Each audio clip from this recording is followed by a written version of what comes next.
Hello everyone. Welcome to Chetan Bharat Learning and welcome back to our weekly current affairs series in which we'll cover all the important developments with respect to the field of Indian economy. Now the period of reference for this particular video would be 20th of July to 26th of July. So 20th July से लेके 26th July तक जो important developments हुई हैं, वैसे इस हफ्ते ज्यादा डेवलपमेंट्स खास हुई नहीं है, बट जो इंपॉर्टेंट डेवलपमेंट्स हुई है with respect to the field of economy हम आज की क्लास में कवर करेंगे. ऑलराइट, तो फटाफट से देख लेते हैं कौन सी डेवलपमेंट्स हुई हैं और कौन सी चीजें हमने आज डिस्कस करनी है. Alright, so what will we cover now. सबसे बड़ी न्यूज जो ये है कि आरबीआई अपनी डिजिटल करेंसी निकालने की बात कर रहा है. आरबीआई जानता है और बहुत सारे कंट्रीज के सेंट्रल बैंक और डिफरेंट कंट्रीज के सेंट्रल बैंक भी ये जानते हैं कि digital currency is the new reality. Bitcoin की पॉपुलैरिटी देके, इथीरियम की पॉपुलैरिटी देके और बहुत सारी वर्चुअल करेंसीज की पॉपुलैरिटी देके सारे सेंट्रल बैंक्स को लगता है कि उन्हें अपनी डिजिटल करेंसी निकालनी चाहिए. इस पे यूके काम कर रहा है, यूएसए काम कर रहा है, चाइना ने तो पायलट प्रोजेक्ट भी स्टार्ट कर दिया है. तो इसीलिए इंडिया ने भी सोचा है कि हम इंडिया की अपनी डिजिटल करेंसी निकालें. तो उस पे जो अभी न्यूज में आया है उसे हम डिस्कस कर लेंगे. Alright, then the issue of GST compensation. अभी रिसेंटली पार्लियामेंट में जब क्वेश्चन आवर चल रहा था मॉनसून सेशन के, तो उसमें पूछा गया था कि जीएसटी कॉम्पनसेशन फंड में से सेंट्रल गवर्नमेंट स्टेट गवर्नमेंट्स को कितना पैसा देगी और किस हिसाब से पैसा दे रही है. तो उसका रिप्लाई आया था, कंसर्न मिनिस्टर ने रिप्लाई भी कर दिया था. पर हमारे लिए इंपॉर्टेंट क्या हो जाता है, हमारे लिए इंपॉर्टेंट हो जाता है जीएसटी कॉम्पनसेशन का इशू. तो हम न्यूज पे इतना फोकस नहीं करेंगे, जैसे कि यूपीएससी की टेंडेंसी होती है कि जो न्यूज होती है उसके आसपास की चीजें पूछ लेते हैं. वैसे ही न्यूज तो है कि जीएसटी कॉम्पनसेशन में क्वेश्चन आवर में कॉम्पनसेशन से रिलेटेड क्वेश्चन आवर में कंसर्न मिनिस्टर ने क्या रिप्लाई करा, न्यूज तो ये है. पर आपसे यूपीएससी पूछ सकता है कि जीएसटी कॉम्पनसेशन का इशू क्या है, क्या जीएसटी कॉम्पनसेशन फंड. तो हम उस पर ज्यादा ध्यान देंगे. ऑलराइट, देन इंडियन एक्सप्रेस में एक बहुत अच्छा आर्टिकल आया था, उसे ही हम अच्छे से डिस्कस करेंगे. The challenge of skilling India. Mains और प्रीलिम्स दोनों के लिए इंपॉर्टेंट होगा. ठीक है, और फिर हमेशा की तरह, जैसे ये दो चीजें तो मैं हमेशा करता ही हूं कि आपको कुछ आर्टिकल्स में देता हूं एज होमवर्क जो आपने खुद पढ़ने. आपने खुद इसलिए पढ़ने बिकॉज आपकी रीडिंग हैबिट अच्छी होगी, आपकी argument formation during answer writing, जब आप आंसर राइटिंग करोगे तो आपके आंसर का स्ट्रक्चर इंप्रूव होगा, आर्ग्यूमेंट फॉर्मेशन बेटर होगी, एसे राइटिंग बेटर होगी. सो कुछ आर्टिकल्स मैंने शॉर्टलिस्ट करे, वो आपने पढ़ने हैं, और कुछ एमसीक्यूज मैंने निकाले हैं जिनके आंसर आपने देने हैं और नीचे कमेंट सेक्शन में आंसर करना है. क्लियर? तो एंड में हम उन एमसीक्यूज को देखेंगे. क्लियर? सो बिना किसी देरी के सबसे पहले डिस्कस करते हैं the burning issue of this week. RBI plans digital currency pilots soon. Alright, तो ये आरबीआई प्लान्स डिजिटल करेंसी. अब इस न्यूज को देखते हैं. ठीक है, पहले थोड़ा सा बैकग्राउंड देख लेते हैं, फिर हम देख लेंगे कि डिजिटल करेंसी होती क्या है, फिर हम देखेंगे आरबीआई का क्या सिस्टम है. ठीक है, सबसे पहले तो देखते हैं कि कौन से आर्टिकल्स थे. तो दो आर्टिकल्स आए थे हिंदू न्यूज़पेपर में, इन्हीं दोनों से मटेरियल हमने उठाया हुआ है. ठीक है, now what's in the news. News में है क्या जिसकी वजह से हम इसे डिस्कस कर रहे हैं आज. Well, The RBI is likely to soon kick off pilot projects, यानी कि एक्सपेरिमेंटल प्रोजेक्ट्स के टेस्ट करते हैं कि ये जो डिजिटल करेंसी इंडिया में काम अच्छे से करेगी या नहीं. Pilot projects to assess the viability of using digital currency to make wholesale and retail payments to help calibrate its strategy for introducing a full-scale central bank digital currency. तो इसे हम CBDC कहेंगे, सेंट्रल बैंक डिजिटल करेंसी. देखो बहुत सारी digital currency है, bitcoin है, Ethereum है, डोजकॉइन है, बहुत सारी डिजिटल करेंसीज हैं. पर वो डिजिटल करेंसीज का सिस्टम क्या है, क्रिप्टो करेंसीज का सिस्टम क्या है, वो किसी सेंट्रल बैंक ने इश्यू नहीं करी. पर अगर आरबीआई खुद की डिजिटल करेंसी उतारेगा तो आरबीआई खुद एक सेंट्रल बैंक है जो अपनी डिजिटल करेंसी उतार रहा है. That is why these are called CBDCs. Right, A high-level inter-ministerial committee set up by Finance Ministry had recommended central bank digital currency. इसकी सबसे पहले recommendation Finance Ministry की एक कमिटी ने दी थी. ठीक है, अब ये डिजिटल करेंसी लाने के लिए ना कुछ लीगल चेंजेस भी करने पड़ेंगे. आरबीआई एक्ट में कुछ चेंजेस करना पड़ेगा, कॉइनेज एक्ट में चेंजेस करने पड़ेंगे, करेंसी एक्ट में चेंजेस करने पड़ेंगे. तो ये इंटर मिनिस्ट्रियल कमेटी ने सारा कुछ देखा हुआ था और इन्होंने रेकमेंड करा, क्योंकि अब के देखो डिजिटल करेंसी का जमाना आने ही वाला है, आ ही रहा है. लोग जल्दी ही डिजिटल करेंसी पे शिफ्ट हो जाएंगे. तो लोग, इंडिया के लोग बाहर की डिजिटल करेंसी पे शिफ्ट होने के बजाय इंडिया की खुद की डिजिटल करेंसी पे शिफ्ट हो जाए, राइट? बिटकॉइन से पे अपने आप को डिपेंडेंट बनाने के बजाय इंडिया की डिजिटल करेंसी हो, राइट? तो उन्होंने ये एडवाइस दी थी। नाउ हमारे दिमाग में पहला क्वेश्चन ये आएगा कि what is digital currency, digital currency होती क्या है, राइट? सो सबसे पहले तो हम ये देख लेते हैं what is digital currency. Well, जैसे कि नाम बताता है, डिजिटल करेंसी मतलब जो ऑनलाइन यूज होती हो या डिजिटल मीडियम से यूज होती हो। एक तो होती है आपकी फिजिकल करेंसी, जैसे कैश वगैरह हो गया, जो आप फिजिकली यूज कर सकते हो। पर एक होती है डिजिटल करेंसी, जो डिजिटल मीडियम से आप यूज कर सकते हो। अब डिजिटल मीडियम्स क्या है आपके पास? कंप्यूटर है, स्मार्टफोन्स हैं, ठीक है, आईपैड वगैरह वगैरह, ये सारे जो डिजिटल चीजें हैं इनके थ्रू ही आप यूज कर सकते हो। तो ये जो करेंसी होगी ये डिजिटल मीडियम में होगी। क्लियर? डिजिटली आप इसे यूज कर रहे हो।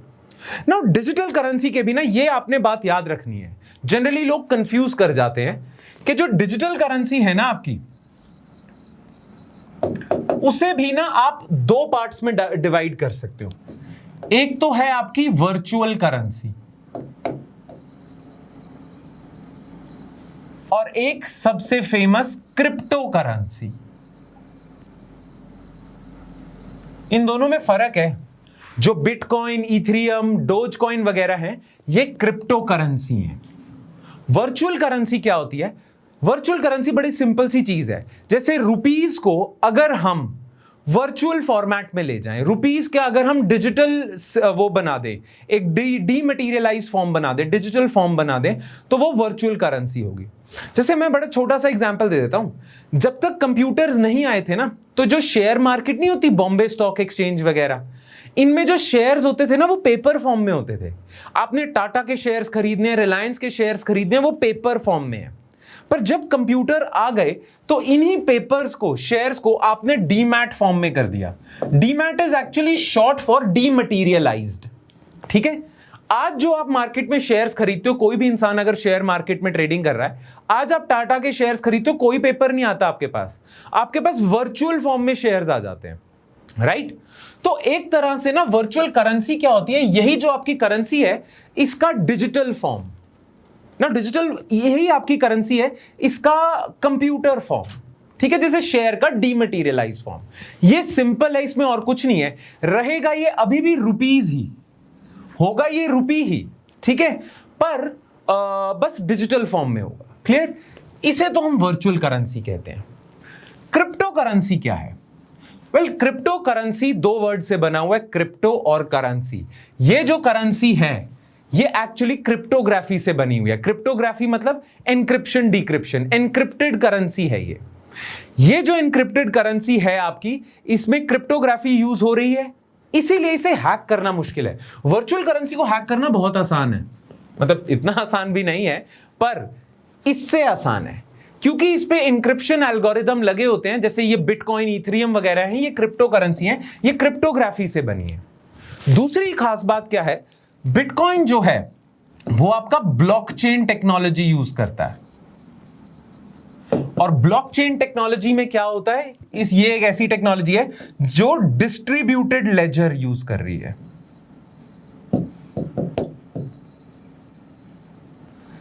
नाउ डिस्ट्रीब्यूटेड लेजर क्या खास बात है, ये समझना जरूरी है, ये आपको पता होना चाहिए।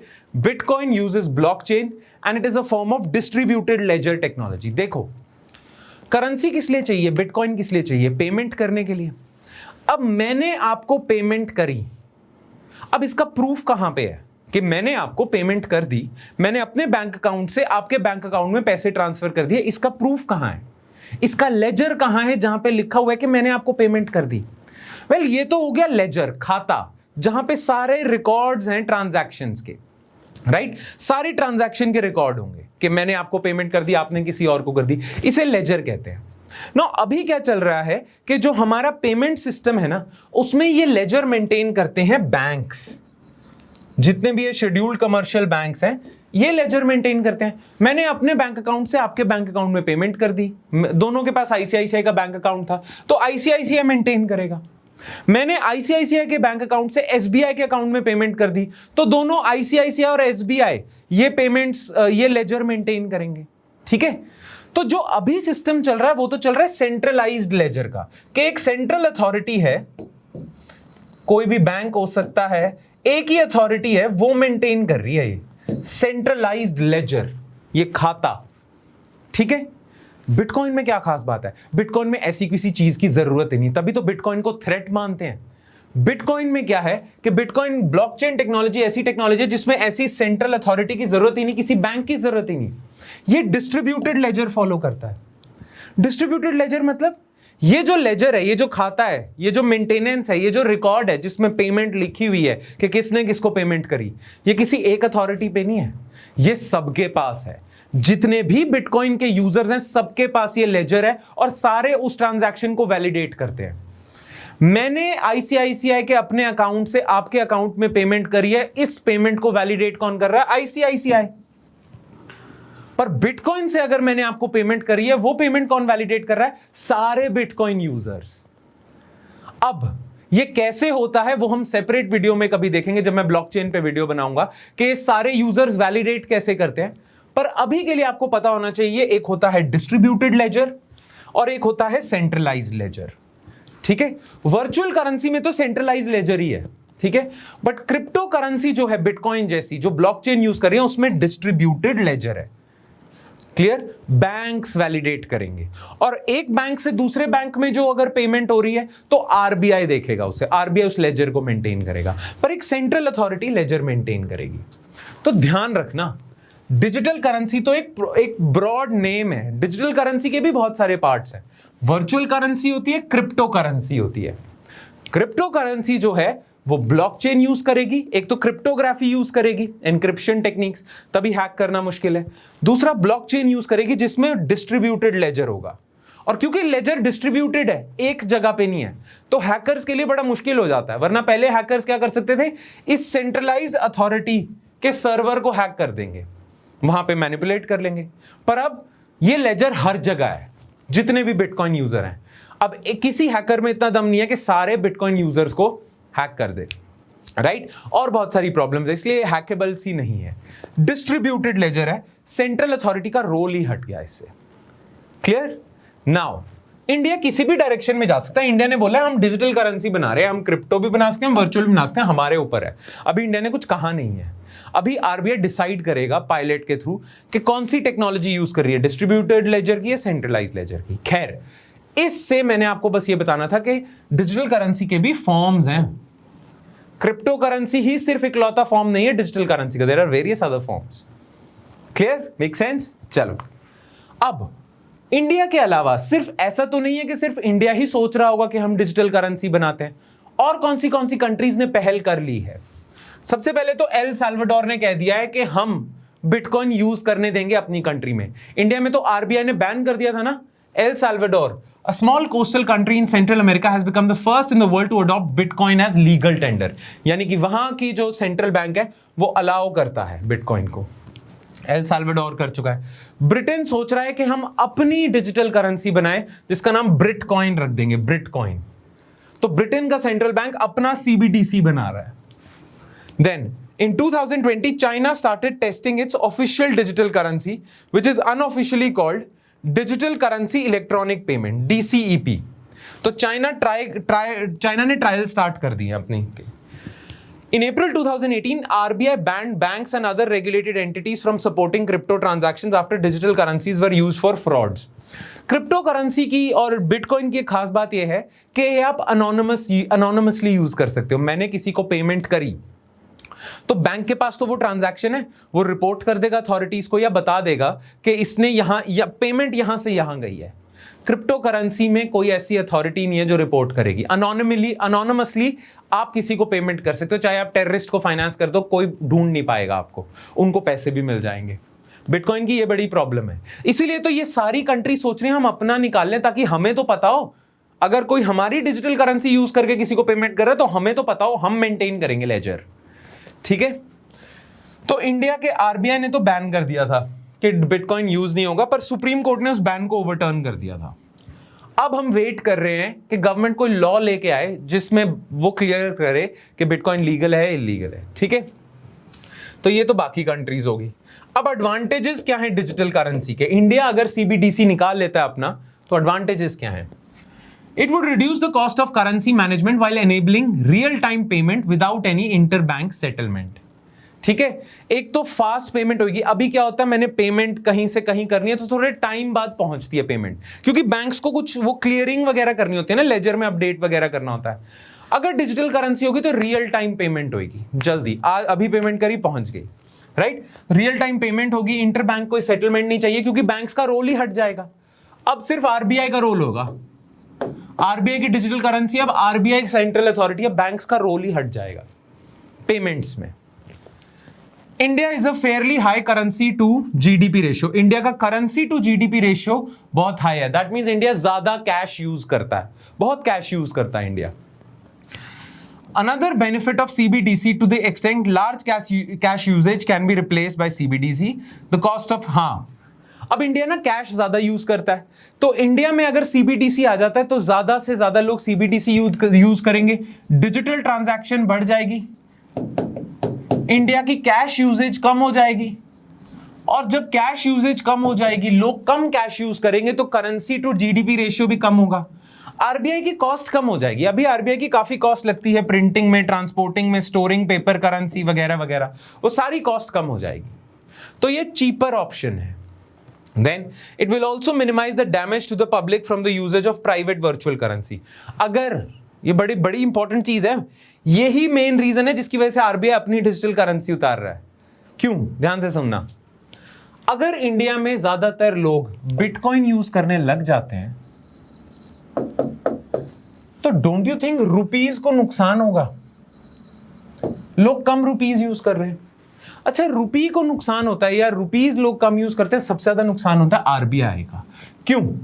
क्योंकि आरबीआई का मेन पर्पस क्या है कि कंट्री की मनी सप्लाई को वेरी करे। कंट्री की मॉनेटरी पॉलिसी का हेड कौन है? मॉनेटरी पॉलिसी को इन्फ्लुएंस कौन करता है? आरबीआई। और वो कैसे करता है? मनी सप्लाई बढ़ा के, कम करके। पर अगर आपके कंट्री में ज्यादातर मनी सप्लाई है ही बिटकॉइन की, रुपीज लोग ज्यादा यूज ही नहीं कर रहे, लोग ज्यादा बिटकॉइन ही यूज कर रहे हैं, तो आरबीआई का कंट्रोल नहीं कम हो जाएगा मनी सप्लाई पे? क्योंकि मनी अब उनके कंट्रोल में ही नहीं रहा, ज्यादा लोग बिटकॉइन यूज कर रहे हैं और बिटकॉइन तो बाहर की है, तो आरबीआई का कंट्रोल खत्म हो जाएगा इंडिया की ट्रांजैक्शंस पे से, मॉनेटरी पॉलिसी पे से, राइट। वो नहीं चाहता आरबीआई, और वो देश के लिए भी अच्छा नहीं है। अभी देखो, अभी कोविड-19 की वजह से क्राइसिस आया, तो उस क्राइसिस से निकलने के लिए आरबीआई ने मनी सप्लाई बढ़ा दी, क्योंकि आरबीआई के कंट्रोल में था। पर मान लो अभी कोविड-19 आया था और इंडिया के सारे लोग बिटकॉइन यूज कर रहे होते, तो आरबीआई क्या करता? रुपी बढ़ा देता। क्या हो जाता उससे? लोग तो बिटकॉइन पे हैं, राइट। Make sense? तो इसीलिए आरबीआई अपने एरिया में, इंडिया में, किसी और करेंसी की मदाखलत बर्दाश्त नहीं कर सकता, क्योंकि करनी भी नहीं चाहिए, क्योंकि हेल्दी नहीं है ये देश के लिए। क्लियर? तो ये बहुत बड़ा एडवांटेज होगा। Why is India thinking of sovereign digital currency? RBI का एक रीजन तो मैंने बता दिया कि अपनी मॉनेटरी पॉलिसी पे कंट्रोल रखने के लिए आरबीआई अपनी डिजिटल करेंसी लेके आ रहा है। और क्या रीजंस हैं? As the existing cryptocurrencies are anarchic से ज्यादा anonymous हैं, अंडरवर्ल्ड, टेररिस्ट वगैरह इसे यूज कर रहे होंगे, आप उन्हें ट्रैक ही नहीं कर सकते। In their design that renders them vulnerable to malpractices like tax evasion, terror funding, money laundering, etc. A sovereign digital currency would allow RBI to put curbs on these malpractices. अगर RBI की खुद की digital currency और ज्यादातर लोग उसी में ही payments कर रहे हैं, तो RBI उन ट्रांजैक्शंस को तो मॉनिटर कर पाएगा, राइट? तो ये है। As CBDCs shall be pegged to assets like gold or fiat currency, it shall address the volatility currently being experienced by cryptocurrencies like Bitcoin. आपने सुना होगा कि बिटकॉइन बहुत ज्यादा वॉलेटाइल नहीं है, मतलब बिटकॉइन का प्राइस कभी बहुत ऊपर चले जाता है, कभी बहुत नीचे गिर जाता है, और बहुत ज्यादा ऐसे ऐसे फ्लक्चुएट करता रहता है। नो, किसी करेंसी, कोई भी करेंसी ना यूजफुल तभी होती है जब वो स्टेबल हो। ज्यादातर लोगों का किसी करेंसी पे विश्वास तभी होगा जब वो स्टेबल हो, पर बिटकॉइन तो वॉलेटाइल है बहुत ज्यादा, राइट? नाउ अगर आरबीआई अपनी डिजिटल करेंसी लेके आता है, तो आरबीआई ना उसको पेग कर देगा, उसकी वैल्यू को ना अटैच कर देगा गोल्ड या रुपीज की वैल्यू के साथ। बिटकॉइन में ऐसा नहीं है। बिटकॉइन में ये जो वॉलेटिलिटी है, ये क्यों है? बिटकॉइन इतना ज्यादा घूम क्यों रहा है? क्योंकि बिटकॉइन की वैल्यू डिपेंड हो रही है डिमांड सप्लाई से। कभी इलॉन मस्क कोई ट्वीट कर देते हैं, बिटकॉइन की डिमांड बढ़ जाती है, उसका प्राइस बढ़ जाता है। कभी इलॉन मस्क कुछ और ट्वीट कर देते हैं, प्राइस गिर जाता है। बिटकॉइन सिर्फ डिमांड सप्लाई पे चल रहा है। पर आरबीआई की सीबीडीसी अगर आप पेग कर दो, मतलब अटैच कर दो उसकी वैल्यू गोल्ड के साथ, कि गोल्ड की जो वैल्यू होगी उस हिसाब से चलेगा, या किसी और फिएट करेंसी जैसे रुपी, डॉलर वगैरह, तो वो इतनी फ्लक्चुएट नहीं करेगी। ठीक है, तो इसीलिए फ्लक्चुएशन कम होगी, वॉलेटिलिटी कम होगी। ठीक है, क्योंकि डॉलर वगैरह तो फिर भी स्टेबल है, बिटकॉइन के मुकाबले तो स्टेबल है, तो डॉलर या गोल्ड बिटकॉइन के मुकाबले स्टेबल है। इसीलिए अगर उनके साथ वैल्यू अटैच कर देगा आरबीआई तो इतनी वॉलेटिलिटी नहीं होगी, यूजफुल करेंसी होगी। अच्छा, if private currencies like Bitcoin gain recognition, national currencies with limited convertibility are likely to come under some kind of threat. ये वही पॉइंट हो गया कि रुपी की अगर वैल्यू या रुपी की औकात अगर कम हो जाती है तो कंट्री को नुकसान है, आरबीआई को नुकसान है, because RBI would lose control over their own monetary policy. All the other powerful governments are venturing into this field, therefore India should make sure that it is not left behind. ये तो है ही है. नया जमाना अब digital currencies का है और ऑलरेडी बहुत सारी कंट्रीज आगे बढ़ चुकी हैं. इस रेस टू फाइनेंशियल इनोवेशन में इंडिया को पीछे नहीं रहना चाहिए. तो ये एक बहुत बड़ा रीजन है. Clear? Underlying issues to be taken care of. अब आरबीआई अगर सीबीडीसी ले आता है तो किन इश्यूज को सॉल्व करना पड़ेगा, वरना ये सीबीडीसी कभी आएगा ही नहीं. क्या क्या इश्यूज हैं? RBI needs to take call on issues like कि सीबीडीसी का स्कोप क्या होगा. क्या इसे सारी पेमेंट्स के लिए यूज करेंगे या आरबीआई सोचेगा कि सिर्फ कुछ पेमेंट सीबीडीसी से कर सकते हैं? उसका स्कोप क्या होगा? आरबीआई ने अभी इस पे डिसीजन लेना है. देन कौन सी टेक्नोलॉजी यूज करेंगे इसमें? क्या ये वर्चुअल करेंसी होगी या क्रिप्टो होगी? और अगर क्रिप्टो होगी तो क्या डिस्ट्रीब्यूटेड लेजर होगा या सेंट्रलाइज लेजर होगा? कौन सी टेक्नोलॉजी की बनानी है, उस पर भी अभी तक कोई डिसीजन नहीं आया. देन ये जो करेंसी होगी, अभी आपको पैसे, आपने पैसे निकलवाने, आपको कैश चाहिए, आप क्या करते हो? किसी बैंक के एटीएम जाते हो, वहां से कैश ले लेते हो, राइट? तो banks are distributing physical currency. जो क्रिप्टो करेंसी होगी या डिजिटल करेंसी होगी, उसका डिस्ट्रीब्यूशन आर्किटेक्चर क्या होगा? आरबीआई ने अभी तक डिसीजन नहीं लिया, तो डिसीजन लेना है अभी इस पे. ठीक है. और दूसरा मैकेनिज्म फॉर वैलिडेशन, अगेन वही डिस्ट्रीब्यूटेड लेजर है या सेंट्रलाइज्ड लेजर है. ठीक है. एक तो ये हो गए, ये तो टेक्निकल इश्यूज हैं जिन पे आरबीआई को कॉल लेनी है. ये जो 4 अभी गिनाए हैं हमने. ठीक है. लीगल चेंजेस क्या करने पड़ेंगे आरबीआई एक्ट में? लीगल चेंजेस क्या करने पड़ेंगे फॉरेन एक्सचेंज मैनेजमेंट एक्ट में, आईटी एक्ट में, information technology act, coinage act में, करेंसी एक्ट जो है आपका, इनमें क्या लीगल चेंजेस करने पड़ेंगे? उन पे भी आरबीआई को अभी कॉल लेनी है. ऑलराइट. तो ये था हमारा पूरा इशू डिजिटल करेंसी का with respect to the one that is being launched by RBI, जिसे हम क्या कह रहे हैं? Central bank digital currency. ठीक है. आई होप इससे रिलेटेड जो भी इंपॉर्टेंट नॉलेज है वो अब आपको मिल गया. आपके सारे डाउट्स खत्म हो चुके हैं. ये एक इंपॉर्टेंट टॉपिक था, क्वेश्चन आ सकता है इसमें से. आई होप अब आपको क्लियर हो गया. ऑलराइट. अब हम आ जाते हैं अपने नेक्स्ट इशू पे, which is issue of GST compensation. Now इससे रिलेटेड बहुत छोटी न्यूज आई थी हिंदू में. ठीक है, हिंदू न्यूज़पेपर में. बट इसके आसपास की चीजें हम इसमें डिस्कस करेंगे जो न्यूज़पेपर ने में नहीं दी हुई है, पर मैं यूपीएससी के लिए आपके लिए इंपॉर्टेंट है, इसीलिए हम इसे डिस्कस करेंगे. ऑलराइट. तो न्यूज में क्या है सबसे पहले तो वो देख लेते हैं. What's in the news? Over 81,000 crore GST compensation is due to states for 2020-21. While for April-May this year, यानी कि 2021-22, 55,000 crore is outstanding. Parliament was informed on Monday. ठीक है. In a written reply to a question in Lok Sabha, Minister of State for Finance Pankaj Chaudhary said, GST compensation of 91,000 crore has been released to all states to partly meet the compensation payable for last fiscal year. पिछले साल का pending amount अभी तक पे नहीं हुआ है. States के पास सेंटर की तरफ से जीएसटी कॉम्पनसेशन में पिछले साल ही काफी पेंडिंग अमाउंट था, वो भी अभी तक नहीं हुआ है, तो उसके लिए 91,000 करोड़ रिलीज करें. ठीक है. नाउ रीजन क्या था? वेल, उसके लिए कि ऐसा क्यों है, सेंटर क्यों नहीं कॉम्पनसेशन दे रहा स्टेट्स को या नहीं दे पाया पिछले साल, उसके लिए आपको थोड़ा सा बैकग्राउंड पता होना चाहिए. तो थोड़ा सा बैकग्राउंड देख लेते हैं. वैसे तो आपको जो इसके साथ पीडीएफ मिलेगी उसमें ये सारी चीजें लिखी होंगी, पर मैं आपको ब्रीफ में बता देता हूं कि बैकग्राउंड है क्या आपकी अंडरस्टैंडिंग के लिए। देखो, जब जीएसटी आया था ना, तो जीएसटी ने प्रपोज क्या किया? जीएसटी कैसे एक बहुत बड़ा रिफॉर्म है और कैसे इसने टैक्सेशन स्ट्रक्चर को सिंप्लीफाई कर दिया। वेल, आप सब जानते हो कि जितने भी सेंट्रल टैक्सेस थे, जो सेंट्रल गवर्नमेंट की पावर थी, और जितने भी स्टेट के टैक्सेस हैं, जो डिफरेंट स्टेट गवर्नमेंट्स की पावर थी, मैक्सिमम स्टेट टैक्सेस,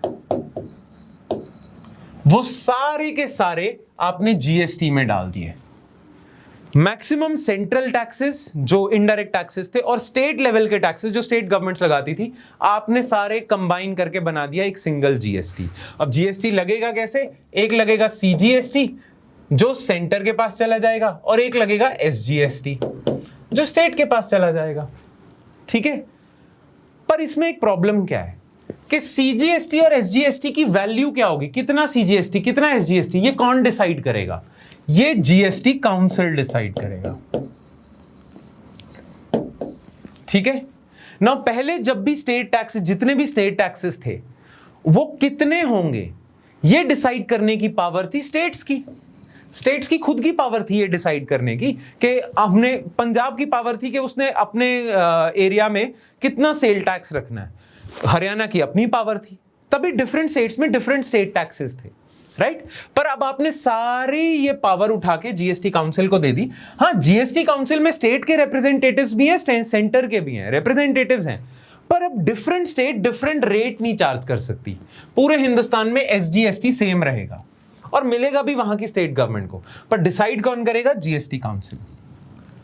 नाउ, ये एक बहुत बड़ा रिफॉर्म था और इसमें ना, इस रिफॉर्म से आप स्टेट्स की पावर छीन रहे हो टू लेवी टैक्सेस। पहले स्टेट का फुल राइट था कि वो जितना टैक्स चाहे उतना लगा सकते हैं, अब नहीं है, तो आपने स्टेट्स की पावर ले ली ना। ये जो रिफॉर्म था ना, इसको लाने के लिए आपको करनी थी कॉन्स्टिट्यूशनल अमेंडमेंट। कॉन्स्टिट्यूशनल अमेंडमेंट आपको करनी पड़ी है इसके लिए, राइट। और ये पता है कौन सी कॉन्स्टिट्यूशनल अमेंडमेंट है? जिसमें 50% स्टेट्स की भी रैटिफिकेशन चाहिए, यानी कि एक तो 2/3 मेजॉरिटी चाहिए थी लोकसभा और राज्यसभा में, और 50% जितनी भी स्टेट्स हैं उनकी भी हां चाहिए थी। तो स्टेट्स को मनाने के लिए, स्टेट्स मान नहीं रही थी, स्टेट्स नहीं दे रही थी अपनी पावर, पहले जीएसटी आ ही नहीं रहा था बिकॉज स्टेट्स अपनी पावर नहीं दे रही है। तो स्टेट्स को मनाने के लिए सेंटर ने पता क्या प्रॉमिस करा? सेंटर ने कहा, देखो हम ना एक डिसीजन ले लेते हैं, लेट्स सपोज कि आपका जो स्टेट टैक्सेस से रेवेन्यू है वो हर साल 5% से बढ़ेगा। ठीक है, लेट्स सपोज हर साल वो 2017 से लेके 2022 तक 5 साल के लिए आपका जो रेवेन्यू है ना वो 5% से हर साल इंक्रीज होता रहता है, मान लेते हैं।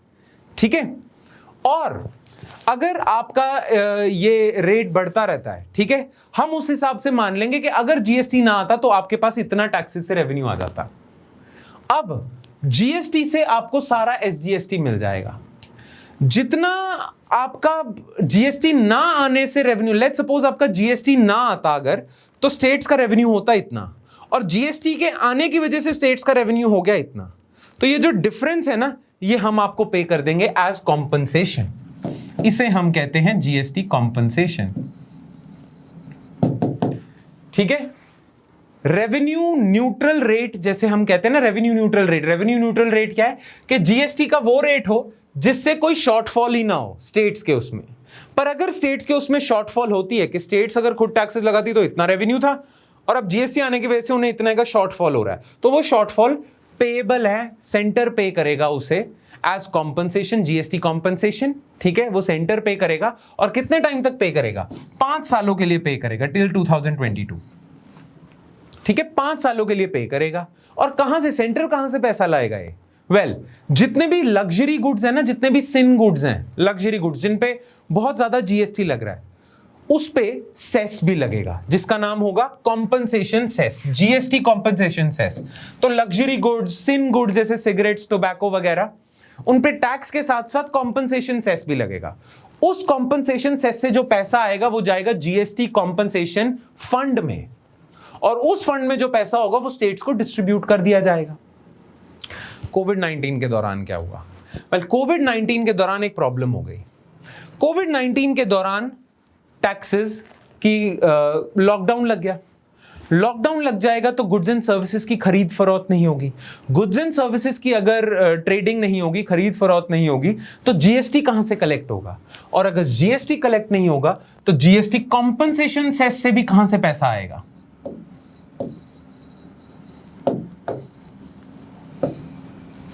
ठीक है, तो कॉम्पनसेशन सेस से पैसा नहीं आएगा तो सेंटर के पास तो पैसे की शॉर्टेज हो जाएगी। दूसरी चीज, एक तो सेंटर के पास पैसा कम हो जाएगा जो वो स्टेट्स को बांट सके। दूसरी पता क्या बात है, जो प्रॉमिस किया था कि हम मान के चलते हैं आपके टैक्स की ग्रोथ होगी 5% और जितना शॉर्टफॉल होगा हम पे कर देंगे। अब बिकॉज लॉकडाउन लग गया, सीजीएसटी तो कम आएगा ही आएगा, एसजीएसटी भी तो कम आएगा। जीएसटी से रेवेन्यूज ही नहीं आ रहे, ना स्टेट को ना सेंटर को, तो स्टेट के भी तो रेवेन्यूज कम हो जाएंगे ना। स्टेट्स को प्रॉमिस किया हुआ था कि अगर आपका इतना रेवेन्यू होता और अगर जीएसटी से इतना आएगा तो ये शॉर्टफॉल हम दे देंगे। पर कोविड-19 के दौरान स्टेट्स का भी जीएसटी रेवेन्यू कम हो गया, तो अब उन्हें ज्यादा शॉर्टफॉल मिलना था, क्योंकि अब शॉर्टफॉल ज्यादा हो गया ना, अब तो और ज्यादा पैसे मिलने थे उन्हें। तो सेंटर के पास पैसे हैं कम, पर स्टेट्स की डिमांड बढ़ गई, तो क्राइसिस वाली सिचुएशन आ गई थी। ठीक है, बहुत क्राइसिस आ गया था, जिस क्राइसिस को रिजॉल्व करा था सेंटर ने पिछले साल कुछ बोरोइंग वगैरह की स्कीम लाके कि स्टेट्स बोरो कर ले या हम बोरो करके स्टेट्स को दे दें। वो स्कीम थी, उसमें हम अभी नहीं जाते, उसके लिए सेपरेट वीडियो ऑलरेडी बनी हुई है, और अगर ये टॉपिक रिपीट होगा तो दोबारा आ जाएगी, डोंट वरी अबाउट इट। पर ये बैकग्राउंड है, ठीक है। उस पे क्वेश्चन आया था कि पिछले साल की एक तो पेंडिंग पेमेंट्स हैं और इस साल की बहुत सारी पेंडिंग पेमेंट्स हैं, वो कैसे दोगे? तो उस पे पार्लियामेंट में जवाब दे दिया, राइट? ठीक है, तो ये बैकग्राउंड आपको पता होना चाहिए और आपको जीएसटी के बारे में पता होना चाहिए, राइट? ये एक्स्ट्रा इंफॉर्मेशन है जो यूपीएससी पूछ सकता है, तो वो भी मैंने डाल दिया है। GST was introduced through 101st constitutional amendment act. It is an indirect tax levied on supply of final goods and services. The GST has subsumed indirect taxes like excise duty ले गए, VAT ले गए, service, luxury tax वगैरह सब GST में सबस्यूम्ड है। ये consumption based tax है, ये वैल्यू एडिशन पे ही लगता है कि जितनी वैल्यू ऐड होगी सब्सिक्वेंट फेजेस में उतना ही टैक्स लगेगा। The GST that a merchant pays to procure goods or services can be set off later against tax applicable on। चलो ये वाला पॉइंट कोई प्रॉब्लम नहीं है, वैसे तो जिन्होंने ऑलरेडी लेक्चर्स लगा लिए इकोनॉमी के उनके लिए पॉइंट इजी होगा क्योंकि उन्हें इनपुट टैक्स क्रेडिट के बारे में पता है। पर जो बिगिनर्स हैं जिन्होंने जीएसटी नहीं कराया हमारे साथ, उन्हें नहीं पता होगा इनपुट टैक्स क्रेडिट क्या होता है। टेंशन ना लो, जब ये टॉपिक आएगा तब हम कर लेंगे। अभी के लिए बिगिनर्स, नॉट वेटरन्स, बिगिनर्स इस पॉइंट को इग्नोर कर सकते हैं। ऑलराइट, चलो, जीएसटी अवॉइड्स कास्केडिंग इफेक्ट, ठीक है, ये भी बिगिनर्स अभी नहीं समझ पाएंगे, कोई बात नहीं, अभी आप इग्नोर कर दो, पर veteran should know what cascading effect is. हाँ, ये जो नेक्स्ट पॉइंट है ये बिगिनर्स और वेटरन्स दोनों को पता होना चाहिए कि जीएसटी कैसे लगता है। किसी भी प्रोडक्ट पे एक सीजीएसटी लगेगा, एक एसजीएसटी लगेगा, और अगर इंटर स्टेट ट्रेड हो रहा है कि अगर तो with in a state trade हो रहा है, पंजाब में ही गुड बना और पंजाब में ही बिक रहा है, तो सीजीएसटी एसजीएसटी लगेगा, और अगर इंटर स्टेट ट्रेड हो रहा है तो आईजीएसटी लगेगा। आधा आधा बंट जाएगा वो, ठीक है, सेंटर और स्टेट्स में। और जितने भी गुड्स हैं सारे 4 कैटेगरीज में आते हैं, कुछ पे 5% जीएसटी लगता है, कुछ पे 12, कुछ पे 18, कुछ पे 28। ऑलराइट, ठीक है। चलो अब हम आ जाते हैं अपने लास्ट टॉपिक पे, which is challenge of skilling India. ये एक इंपॉर्टेंट आर्टिकल था, इंडियन एक्सप्रेस में आया था, and it is very important for your mains. बहुत ज्यादा मेंस के लिए इंपॉर्टेंट है, पर प्रीलिम्स में भी इसमें से सवाल आ सकता है, राइट? इसीलिए इसको मैंने इंक्लूड करा है हमारी आज की डिस्कशन में, ठीक है। तो इस आर्टिकल के बारे में देख लेते हैं, ये आर्टिकल कहता क्या है, ठीक है। वैसे तो ये आर्टिकल पता है क्या बात कर रहा है, ये आर्टिकल बात कर रहा है कि इंडिया में ना एम्प्लॉयमेंट की सिचुएशन खराब है, एम्प्लॉयमेंट की सिचुएशन खराब है, बेरोजगारी ज्यादा है। पर बेरोजगारी से भी ज्यादा ना एक और पता है क्या प्रॉब्लम है, वो है इंडिया में जितने भी वर्कर्स हैं वो स्किल्ड नहीं है। तो इंडिया में ना एक पैराडॉक्सिकल सी सिचुएशन है कि जो जॉब मांग रहे हैं लोग वो कह रहे हैं जॉब्स नहीं है, अनएम्प्लॉयमेंट ज्यादा है, जॉब्स नहीं है यूथ के लिए। और जो जॉब्स देने वाले लोग हैं, फैक्ट्री ओनर्स, कंपनी ओनर्स वगैरह, वो कह रहे हैं हमारे पास जॉब्स तो हैं पर हमारे पास सूटेबल कैंडिडेट नहीं है, क्योंकि जो हमारे पास लोग अप्लाई कर रहे हैं वो स्किल्ड नहीं है। तो दोनों साइड्स कंप्लेंट कर रही हैं। यूथ कह रहा है हमारे पास जॉब्स नहीं है, और कंपनीज कह रहे हैं कि जॉब्स तो हैं पर यूथ स्किल्ड नहीं है, राइट? बड़ी अजीब सी सिचुएशन है इंडिया की, जॉब्स भी नहीं है और जहां जॉब्स हैं वहां पे कंपनी ही लोगों को रखना नहीं चाहती हैं। एक तो वैसे ही जॉब्स की कमी है, और जहां है भी वहां पे लोग जो हैं वो रखना ही नहीं चाहते, एम्प्लॉय ही नहीं करना चाहते लोगों को, क्योंकि उन्हें लगता है स्किल्ड ही नहीं है, मेरा कंपनी का और काम खराब करेगा। बड़ी अजीब सी सिचुएशन है। तो उसके बारे में आर्टिकल है, ठीक है। अब ये क्यों आर्टिकल लिखा गया था? Because recently world youth skills day was observed on 15 जुलाई। 15 जुलाई को वर्ल्ड यूथ स्किल्स डे होता है, right? Which yet again shows the importance of a skilled workforce in India for achieving the goal of becoming आत्मनिर्भर भारत। आत्मनिर्भर भारत के तहत, या कोई भी इंडिया जो हम ड्रीम करते हैं कि इंडिया कैसा होना चाहिए, हम कहते हैं ना 2025 तक will be a $5 trillion economy. तो जो भी आपके इकोनॉमिक टर्म्स में जितने भी इंडिया को लेके ड्रीम्स हैं वो पूरे नहीं हो सकते अनलेस ये वाला स्किल्ड वर्कफोर्स इंडिया के पास नहीं है, ठीक है। Indian administration runs many schemes and programs such as Skill India Mission, Going Online as Leaders, then कौशल विकास योजना, बहुत सारे स्किल के मिशन इंडिया चला रहा है, बहुत गवर्नमेंट ने स्कीम्स निकाली हुई हैं। इन प्रोग्राम्स ने बहुत सारे यूथ को स्किल भी किया है, पर आज भी कमी है। However, according to most estimates, India continues to be a country that faces one of the highest shortages of skilled workforce. Despite इतनी स्कीम्स, ये प्रॉब्लम है, ठीक है। क्यों है? चैलेंज क्या इंडिया फेस कर रहा है? Unskilled workforce is just one side of the problem, another side is the massive unemployment in India, ठीक है। एक तो स्किल नहीं है, दूसरी साइड जॉब्स भी नहीं है, ठीक है। The data from January to April period shows that the overall unemployment rate in the country was इतना। In comparison those with graduation face almost 3 times the unemployment level, ठीक है। जो लोग कम क्वालिफाइड है ना उन्हें फिर भी जॉब मिल जाती है, जो ज्यादा क्वालिफाइड है, ग्रेजुएट है, उन्हें तो वैसी जॉब नहीं मिल रही। बड़ी अजीब सी सिचुएशन है, राइट? जो कम क्वालिफाइड है ना वो तो एक मीनियल जॉब के लिए भी सेटल कर जाएंगे, पर जो ग्रेजुएट है वो तो सेटल नहीं करेगा छोटी जॉब के लिए, तो वो अनएम्प्लॉयड रहता है। इसीलिए ग्रेजुएशन या हायर एजुकेशन वालों में ज्यादा अनएम्प्लॉयमेंट रेट है। At over 19% unemployment rate, 1 in every 5 Indian who graduates is unemployed. 1 in every 5 Indian जो ग्रेजुएशन करे उसे जॉब ही नहीं मिल रही है। बहुत मैसिव प्रॉब्लम है अनएम्प्लॉयमेंट की। On the one hand, companies in India face an acute shortage of skilled manpower. एक तरफ कंपनीज कंप्लेन कर रही हैं कि हमारे पास स्किल्ड मैनपावर नहीं है, and on the other, India has millions of educated unemployed, graduate होके अनएम्प्लॉयड, एजुकेटेड अनएम्प्लॉयड, ठीक है। What do we mean by skilling? अब स्किलिंग का मतलब क्या है? ये बहुत इंपॉर्टेंट है। स्किलिंग का मतलब कि स्किल होने का मतलब क्या है? Skilled workforce. तो इसकी डेफिनेशन दी गई है। According to 2018 report by National Council of Applied Economic Research titled No Time to Lose, there are 3 types of skills. 3 तरीके की स्किल्स होती हैं। फर्स्ट होती हैं कॉग्निटिव स्किल्स। कॉग्निटिव स्किल्स मतलब मेंटल स्किल्स जो एजुकेशन से आपको मिलती है। आपके पास बेसिक लिटरेसी है, न्यूमरेसी है, नॉलेज है, प्रॉब्लम सॉल्विंग एप्टीट्यूड है, आपके पास कॉग्निटिव स्किल्स हैं, ठीक है। दूसरी होती हैं आपकी थोड़ी फिजिकल स्किल्स, वोकेशनल ट्रेनिंग जो होता है कि अगर आप लेबर हो तो लेबर के पास स्किल्स हैं कि मशीन ऑपरेट कर सके, प्लम्बिंग का काम हो गया, वेल्डिंग का काम हो गया। मशीन से आप कोई मैनुअल वर्क कर सकते हो, मशीन से अगर आप कोई फिजिकल वर्क कर सकते हो, वो ये वोकेशनल स्किल्स होगी। दूसरी, ये तो मेंटल स्किल्स थी, ये वोकेशनल स्किल्स होगी। और तीसरी है सोशल स्किल्स। सोशल स्किल्स भी बहुत ज्यादा इंपॉर्टेंट है, बिहेवियरल स्किल्स हैं। अगर आपके पास बिहेवियरल स्किल्स अच्छी नहीं है तो कोई आपको जॉब पे नहीं रखेगा। अगर आपकी सोशल स्किल्स अच्छी नहीं है तो आपके कॉन्टैक्ट्स नहीं होंगे, कॉन्टैक्ट्स नहीं होंगे तो कैसे जॉब्स ढूंढोगे, राइट? सोशल और बिहेवियरल स्किल्स इंपॉर्टेंट होती हैं। इन्हीं तीनों के वेरिंग कॉम्बिनेशंस, मतलब इन्हीं तीनों के मिक्सचर में हमने 3 कैटेगरीज बना ली हैं। किसी कैटेगरी में ये ज्यादा है, किसी में ये ज्यादा है, किसी में ये ज्यादा है। जैसे 3 कैटेगरीज क्या बनाई हुई हैं? एक होती हैं फाउंडेशनल स्किल्स, एक होती है एम्प्लॉयबिलिटी स्किल्स, एक होती है एंटरप्रेन्योरियल स्किल्स।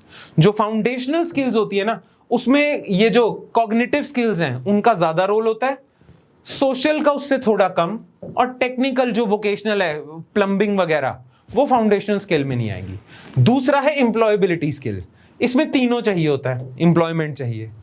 तीसरा है एंटरप्रेन्योरियल। नाउ एक एंटरप्रेन्योर जो है, जो खुद कंपनी सेटअप करेगा, उसके पास दिमाग तो होना चाहिए, पर सबसे ज्यादा एक कंपनी ओनर को चाहिए होती है social skills, social contacts, behavioural skill, right? ये सबसे ज्यादा चाहिए होती है। तो ये national council for applied economic research का अपनी कैटेगरी है, ये आपके मेन आंसर राइटिंग में काम आ सकती है।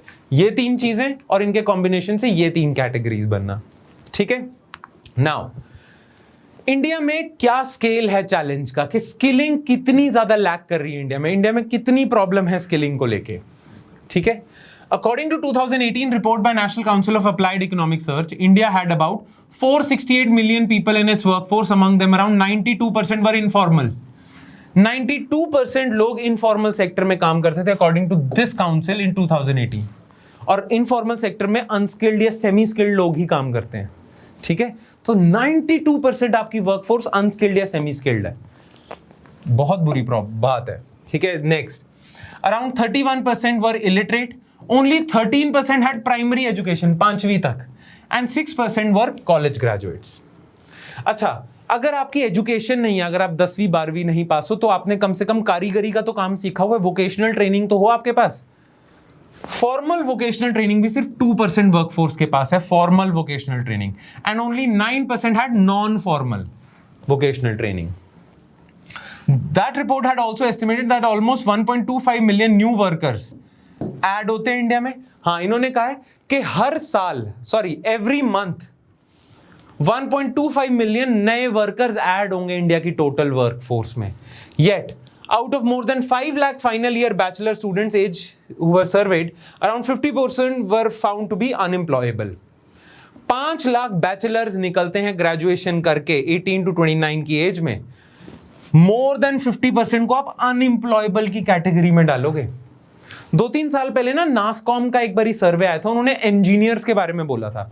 नासकॉम ने पता क्या बोला था? ओनली 17% हमारे कंट्री में जितने इंजीनियर्स निकलते हैं ना, only 17% of them are employable. बाकी सबको तो बुला के ही ट्रेनिंग देनी पड़ेगी, अपनी कंपनी में ट्रेनिंग देनी पड़ेगी, तब वो कुछ काम कर पाएंगे. वरना 83% अनएम्प्लॉयबल है, जॉब देने लायक नहीं है, उनका कहना है. क्यों? क्योंकि स्किल्स ही नहीं मिल रही है. तो इंडिया में क्या हो रहा है? इंडिया में इंडिया की वर्कफोर्स में यूथ की पॉपुलेशन तो बढ़ती जा रही है. और जब किसी कंट्री में यूथ की पॉपुलेशन बढ़ती जाती है ना, उस कंट्री को मिल रहा है डेमोग्राफिक डिविडेंड, है ना? अगर किसी कंट्री में बच्चे या बूढ़े ज्यादा हैं, तो बच्चे और बूढ़े नहीं वेल्थ प्रोड्यूस करते. बच्चे बूढ़ों को हम कहते हैं dependents.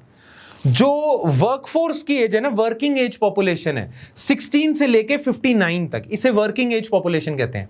Working age population wealth produce करता है और उनकी वेल्थ पे डिपेंडेंट होते हैं बच्चे या सीनियर सिटीजन्स, राइट? तो अगर इंडिया में वर्किंग एज पॉपुलेशन ज्यादा है तो ज्यादा वेल्थ प्रोड्यूस करने का पोटेंशियल है, जिसे हम कहते हैं डेमोग्राफिक डिविडेंड. पर इस डेमोग्राफिक डिविडेंड का क्या खाक फायदा होगा कोई, अगर इतना सारा यूथ तो इकट्ठा होते जा रहा है, वर्किंग एज पॉपुलेशन तो आती जा रही है, पर उसे जॉब नहीं मिल रही या वो स्किल्ड नहीं है. तो इंडिया में डेमोग्राफिक डिविडेंड तो बढ़ता जा रहा है, पर इस डेमोग्राफिक डिविडेंड का फायदा नहीं हो रहा. We are unable to capitalise on our demographic dividend because we are not able to skill our youth and we are not generating enough jobs for them. तो इस डेमोग्राफिक डिविडेंड पे we are not able to capitalise, क्योंकि India में youth की population तो बढ़ रही है, ये तो बढ़ रहा है, पर फायदा नहीं हो रहा है इसका कुछ. क्लियर? अच्छा, इंडिया में एक और पैराडॉक्स है, डोमेस्टिक स्किलिंग पैराडॉक्स. बाहर की कंट्रीज से पूछो ना, बाहर की कंट्रीज की अगर हम बात करें, तो जो इंडियंस है ना, वो ज्यादातर हाई टेक्निकल जॉब्स में है, हाई स्किल्ड जॉब्स में है. इंजीनियर्स हैं यूएसए में, डॉक्टर्स हैं, नासा में काम करते हैं. इंडिया से बाहर तो इंडियंस का ज्यादातर नाम, या इंडिया से बाहर इंडियन ज्यादातर कौन सी जॉब ऑक्यूपाई करते हैं? High technical, high skilled jobs occupy करते हैं. पर इंडिया के अंदर हालत बिल्कुल उल्टी है. इंडिया के अंदर ज्यादातर इंडियंस इनफॉर्मल वर्क सेक्टर में है, जो अनस्किल्ड या सेमी स्किल्ड है. ठीक है, ये हालत है इंडिया की. ऊपर से हो क्या रहा है? कंपनीज ने भी ना साथ छोड़ना शुरू कर दिया है. कंपनीज देख रही हैं, देखो कंपनीज भी ना, इंडस्ट्रीज भी दो तरीके की होती हैं. एक होती है लेबर इंटेंसिव, जो ज्यादा लेबर को यूज करती हैं, कैपिटल को, मशीन्स को नहीं यूज ज्यादा करती, लेबर से ज्यादा अपना आउटपुट निकालती हैं. एक होती है कैपिटल इंटेंसिव, जहां मशीन ज्यादा यूज हो रही हैं, लेबर का रोल कम है. अब इंडिया एक लेबर सरप्लस कंट्री है या लेबर थोक में अवेलेबल है, बहुत ज्यादा लेबर अवेलेबल है। आफ्टर ऑल हमारे पास है क्या पूरी दुनिया में, सबसे ज्यादा लोग ही तो हैं, ठीक है। तो इंडिया की लेबर तो बहुत सरप्लस में है, इसीलिए लॉजिकली देखा जाए तो इंडिया में ज्यादातर जो इंडस्ट्रीज होनी चाहिए वो लेबर इंटेंसिव होनी चाहिए। ये इंडिया का कंपैरेटिव एडवांटेज है। इंडिया का एडवांटेज ही अगर लेबर में, इंडिया के पास लोग ज्यादा है तो इंडिया की ज्यादातर इंडस्ट्रीज लेबर इंटेंसिव होनी चाहिए, पर ऐसा हो नहीं रहा। इंडिया में ज्यादातर इंडस्ट्रीज ने रियलाइज कर लिया कि लेबर तो मिल जाएगी पर स्किल्ड लेबर कहां से मिलेगी। इससे अच्छा है कि लेबर पे इन्वेस्टमेंट करने के बजाय आप कैपिटल पे इन्वेस्टमेंट कर लो। तो ज्यादातर इंडस्ट्री भी मशीन से रिप्लेस करती जा रही है लेबर को, क्योंकि वो खुश ही नहीं है स्किल लेवल से। तो कितनी बुरी सिचुएशन है इंडिया के लिए। इंडिया में अनएम्प्लॉयड यूथ बढ़ता जा रहा है और कंपनीज उन अनएम्प्लॉयड लोगों को एम्प्लॉय करने के बजाय मशीन्स का ही ज्यादा सहारा ले रही है, कैपिटल का ही ज्यादा सहारा ले रही है। ये पैराडॉक्स चल रहा है इतना बुरा, ठीक है। तो अब हम क्या कर सकते हैं, व्हाट कैन बी डन, वो आपको शीट में से मैं चाहूंगा आप खुद पढ़ो। ये लिखा हुआ है यहां पे, आपको जो साथ में पीडीएफ फाइल मिलेगी उसमें आपको मिल जाएगा। Alright, what should be done, क्योंकि ये कंक्लूजन में आप लिख सकते हो अपने आंसर्स में, ठीक है। और आपका अभी टेस्ट भी होने वाला है, तो क्या पता आपसे इससे रिलेटेड क्वेश्चन पूछा जाए तो आप उसकी कंक्लूजन में ये लिख सकते हो, what should be done, what is the way forward. Clear, ठीक है। तो इसी के साथ हमारे सारे इश्यूज खत्म होते हैं। अब एंड में हम देख लेते हैं 2 आर्टिकल्स जो आपको खुद पढ़ने हैं, ठीक है, इंपॉर्टेंट आर्टिकल्स टू रीड। एक, दोनों हिंदू के हैं, lessons from India's food security response, और दूसरा a cardinal omission in the कोविड-19 पैकेज, ठीक है। ये दोनों ट्राई कर लेना, पढ़ने हैं आपने खुद, जितने समझ आए उतने पढ़ लेना। जो बिगिनर्स हैं उन्हें इनमें से कुछ चीजें ना समझ आए, कोई बात नहीं, घबराना मत। इससे घबराना आपको डराना नहीं है मेरा मेन पर्पस, मेरा बस आपको एक अच्छी आदत देना मेन पर्पस है, राइट। तो अगर कुछ चीजें नहीं समझ आ रही बिगिनर्स को तो डोंट वरी, बस फिर भी पढ़ लेना, ठीक है। चलो अब हम आ जाते हैं एमसीक्यूज फॉर प्रीलिम्स। इनके आंसर आपने नीचे कमेंट सेक्शन में लिखने हैं। Consider the following statements with respect to central bank digital currency being launched by RBI. Number 1, RBI has decided to keep the new digital currency as a distributed ledger. Number 2, CBDCs shall enhance currency volatility in the market. Which of the above statement are correct? Only one, only two, both, neither. Question 2, which of the following is correct regarding GST compensation fund? The proceeds of the compensation cess go into this fund. Okay. COVID-19 pandemic increased the state's entitlement for GST compensation. Now select the correct answer. Only one, only two, both, neither. इन दोनों के answer आपने नीचे लिखने हैं। Alright? चलो फिर इसी के साथ हमारा आज का लेक्चर खत्म होता है। That's it from my side, guys. I hope you liked today's lecture and I hope many of your concepts got cleared in this lecture itself. But if still you have any doubts, then please be free to ask those doubts. There are n number of channels available to you. You can call us, you can email us, you can even WhatsApp us. Alright? So that's it from my side, guys. I'll see you next time with more stuff. Thank you. Hi. अगर आपको ये lecture पसंद आया तो हमारे channel को subscribe कीजिए, और अगर आप यूपीएससी 2021 के प्रीलिम्स के लिए सीरियस हैं तो हमारा क्रैश कोर्स जरूर ज्वाइन कीजिए। कोर्स की डिटेल्स आपको हमारी वेबसाइट, जिसका लिंक डिस्क्रिप्शन सेक्शन में होगा, उस पर मिल जाएंगी। नहीं तो आप हमें कॉल कर सकते हैं नीचे दिए गए नंबर पर।